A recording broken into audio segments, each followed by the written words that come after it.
आज ही Doubtnut app download करें। Doubtnut पर अपने सभी गणित, रसायन विज्ञान, भौतिक विज्ञान और जीव विज्ञान के डाउट्स का करो सफाया।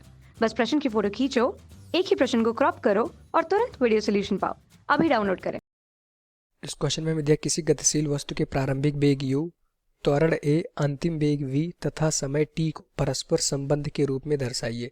तो हमें क्या दिया है कि प्रारंभिक वेग हमारा जो दिया है u हमारा प्रारंभिक वेग है, u हमारा क्या है प्रारंभिक वेग।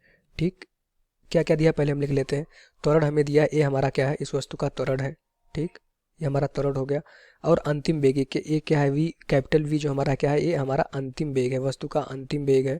और एक चीज़ हमें दिया है समय, टी हमारा क्या है समय है। इन सबको एक समीकरण के रूप में हमें दर्शाना है, को परस्पर संबंध के रूप में दिखाइए। एक ऐसा संबंध बताइए जिसमें हमारा प्रारंभिक वेग, त्वरण, अंतिम वेग और समय चारों चीज आ रही हो। तो यहाँ से संबंध अगर हम देखेंगे प्रारंभिक वेग, त्वरण, अंतिम वेग और समय में अगर हम संबंध देखेंगे तो न्यूटन का जो पहला नियम है v बराबर u प्लस ए टी, इस समीकरण को अगर हम देखेंगे तो इसमें क्या हमारा अंतिम वेग भी है, प्रारंभिक वेग भी है, त्वरण भी है और समय है। तो ये चारों चीज़ें हैं जो हमें क्वेश्चन में बतानी थी कि इन चारों में संबंध बताइए।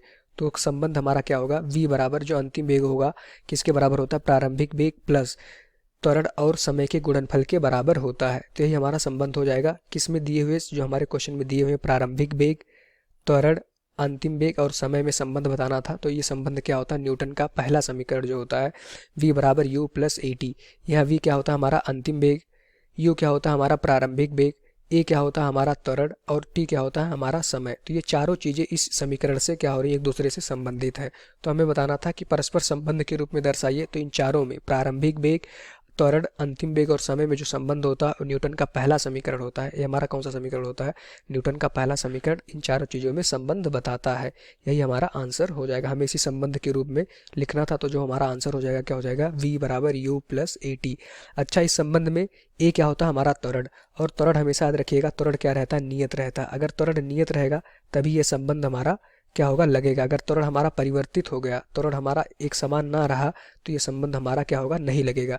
यदि त्वरण अगर नियत रहा तब हम जाके न्यूटन का पहला समीकरण लगाएंगे, जो समीकरण हमारा वेग, त्वरण, समय और अंतिम वेग में संबंध बताता है। यही हमारा आंसर हो जाएगा। Thank you.